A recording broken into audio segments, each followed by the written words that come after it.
मेरी वाइफ अपने first love के साथ भाग गई, लेकिन मेरे लिए बिलियंस की विरासत छोड़ गई। मुझे रोते हुए उस बैंक बैलेंस को इनहेरिट करना पड़ा जो एक फ़ोन नंबर जितना लंबा था।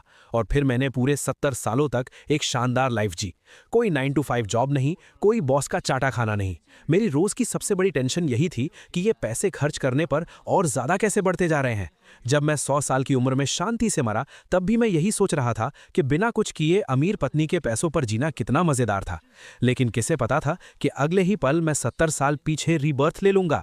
एंगेजमेंट के दिन मेरे डैड ने कहा, बेटा मुझे पता है कि तुम्हें बुरा लग रहा है। सू वैंग क्वीन के दिल में वो ली जिंग हुई बसा है, लेकिन हमारी टियान फैमिली की फंडिंग के लिए क्या तुम इस शादी को बर्दाश्त नहीं कर सकते?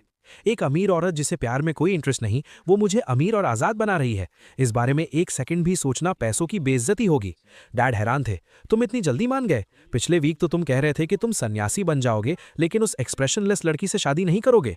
मैंने कहा, डैड इंसान बड़ा होता है। मुझे अचानक से रियलाइजेशन हुआ है, प्यार ज़रूरी है लेकिन फ्रीडम की कीमत और भी ज़्यादा है। हमारी फैमिली बिजनेस के लिए इतना पर्सनल सैक्रिफाइस तो मैं कर ही सकता हूँ। तभी सू वैंग क्विंग ने मुझे देखा और मन में सोचा, टियान गो तुम जिंदा हो। क्या भगवान ने मेरी दुआ सुन ली? मुझे वापस उस टाइम में भेज दिया जब कुछ भी शुरू नहीं हुआ था।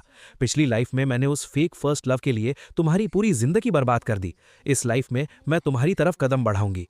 वो मेरी तरफ आ रही थी, वो एक किलर ऑरा के साथ आ रही थी। हालांकि वो बहुत धीरे चल रही थी, लेकिन मुझे लगा कि उसका हर कदम मुझे कुचलने की प्लानिंग कर रहा है।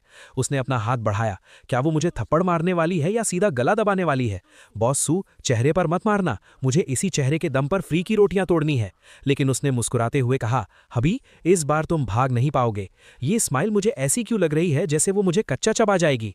खैर, जब तक मेरी विरासत खतरे में नहीं है, मुझे खा भी ले तो चलेगा। लेकिन उसकी पकड़ इतनी मजबूत थी।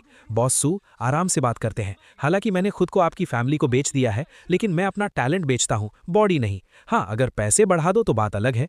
बॉस सू का माइंड चेंज होने से रोकने के लिए और अपनी रिटायरमेंट पॉलिसी को जल्दी एक्टिवेट करने के लिए अगली सुबह मैं ठीक से ब्रश भी नहीं कर पाया और उसे घसीट कर सिविल अफेयर्स ब्यूरो ले आया, जहां से पैसों की पवित्र महक आ रही थी। बॉस सू, मेरा मतलब है वाइफ सू, मैरिज सर्टिफिकेट मिल गया। अब मैं लीगली काम पर लग गया हूं, तो क्या अब हम दोनों अपने अपने घर जाएं और उस एक्सीडेंट के होने का इंतजार करें? उसने कहा, टियान गो, पहले मैंने तुम्हारे साथ गलत किया, अब मैं तुम्हारी अच्छी वाइफ बनकर इसकी भरपाई करूंगी। हम तुम्हारे उस बड़े वाले फ्लैट में रहेंगे। मैं आज रात ही वहां शिफ्ट हो रही हूं। क्या एक साथ रहेंगे? मैंने सोचा था सर्टिफिकेट मिलने के बाद मैं अपनी लग्जरी लाइफ को आराम से एंजॉय करूंगा, लेकिन बॉस सू मुझे दिखाना चाहती थी कि एक परफेक्ट वाइफ कैसी होती है। मैडम, ये कौन सी कुकिंग है? तुम तो घर में न्यूक्लियर टेस्ट कर रही हो। उसने कहा, हबी मैं तुम्हारे लिए कोला चिकन विंग्स बनाना चाहती थी, लेकिन इस पैन का अपना ही अलग प्लान था, वो अचानक से फट गया।